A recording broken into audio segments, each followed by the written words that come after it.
The coffee in front of him had gone completely cold, and Marcus didn't even notice. He just sat there, staring at the empty chair across the table, the chair that had held a woman named Renata, for exactly 47 minutes before she picked up her purse, offered him a smile that was more pity than warmth, and walked out of Café Lumière without looking back. The other diners around him had witnessed the whole quiet catastrophe. He could feel their eyes grazing the back of his neck like sunlight through glass, uncomfortable, unavoidable. A man alone at a table set for two, with two untouched cups of coffee, and a small leather menu sitting between them like a gravestone marking the death of his last attempt at something new. Marcus Calloway was 34 years old, and he had not always been a man who sat alone. There was a time not so long ago that he couldn't still feel the warmth of it when his life had been loud and full and overflowing with a kind of ordinary joy that people only appreciate after it disappears.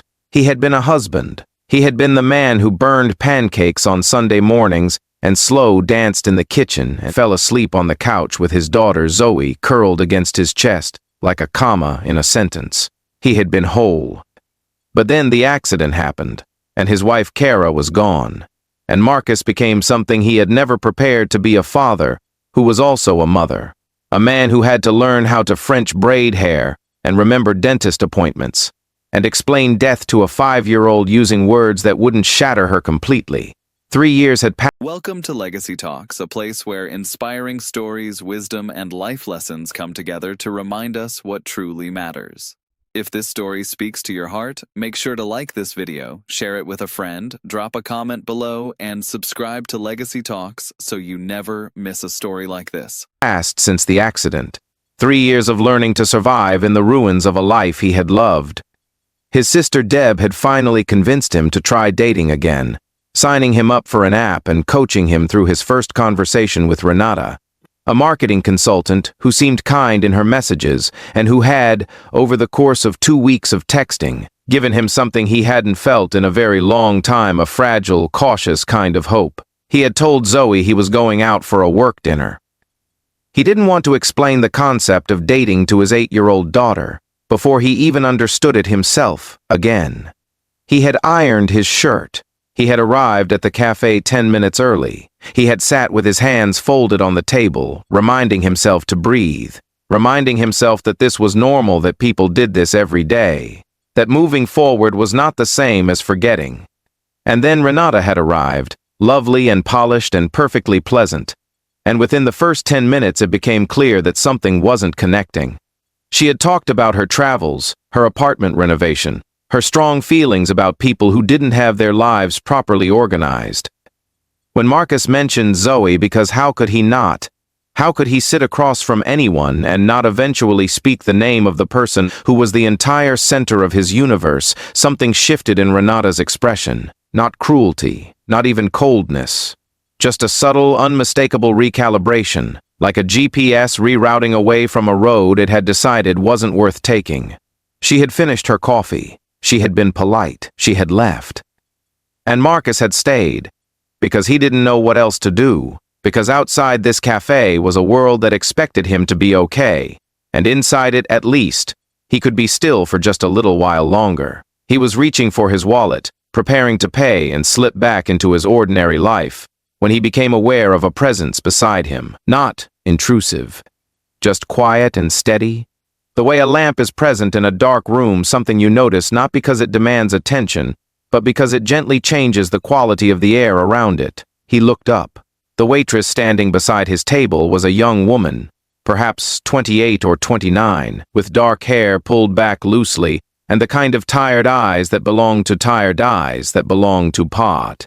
Sighs and still managed to see the people around her clearly. Her name tag read Solène. She was holding a small plate with a single piece of chocolate cake on it, and she set it down in front of him without a word, without ceremony, as if she had simply decided this was something he needed, and the decision required no further discussion. Marcus looked at the cake, and then looked at her and started to say that he hadn't ordered it.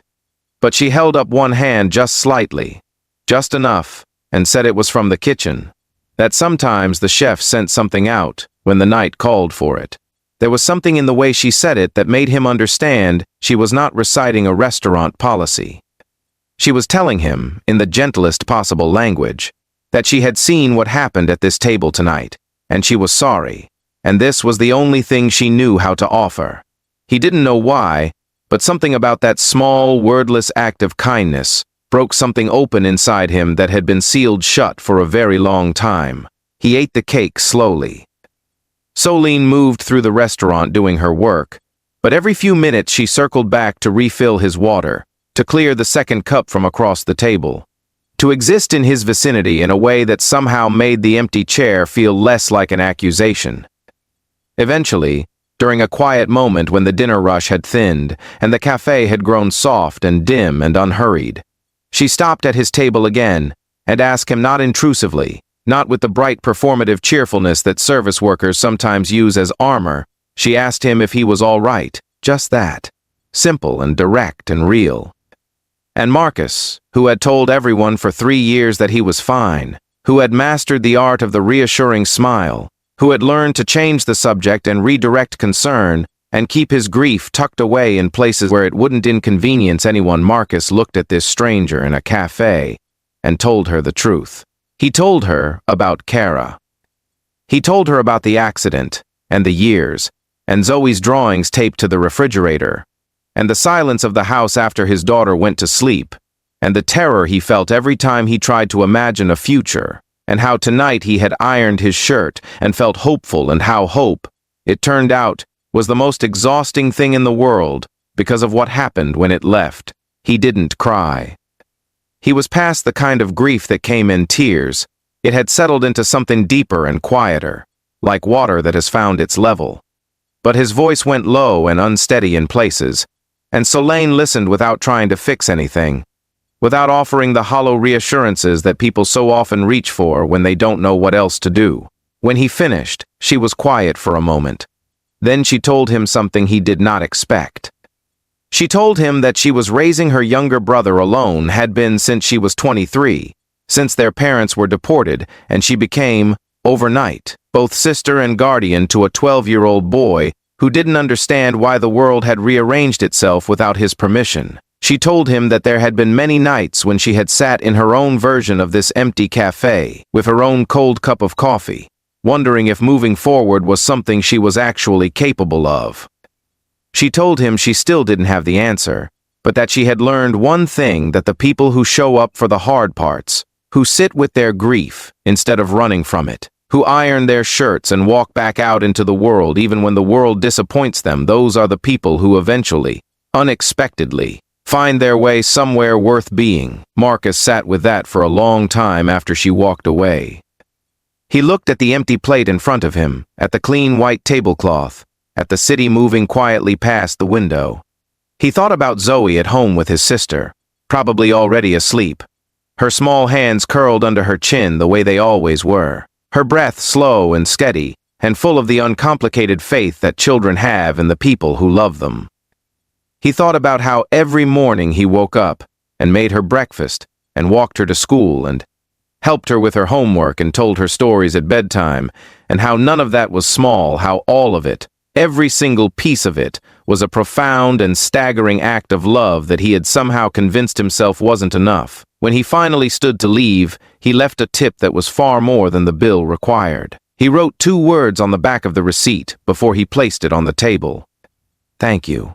Not for the cake, though the cake had been exactly right. For the reminder offered by a stranger with tired eyes and a name tag and a story of her own, that sitting alone at the end of a hard night didn't mean you were defeated. It meant you were still there, still breathing, still, against all reasonable odds, hoping.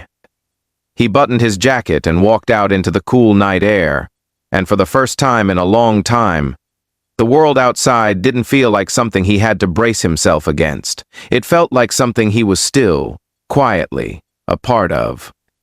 If this story reached something inside you, if it reminded you of your own quiet battles, your own cold cups of coffee, your own moments of unexpected grace, please give this video a like and share it with someone who might need to hear it tonight. Your small act of kindness, just like Solène's, might mean more than you know, And before you go, drop a comment below and tell us, has a stranger ever shown you unexpected kindness at exactly the right moment? We read every single one.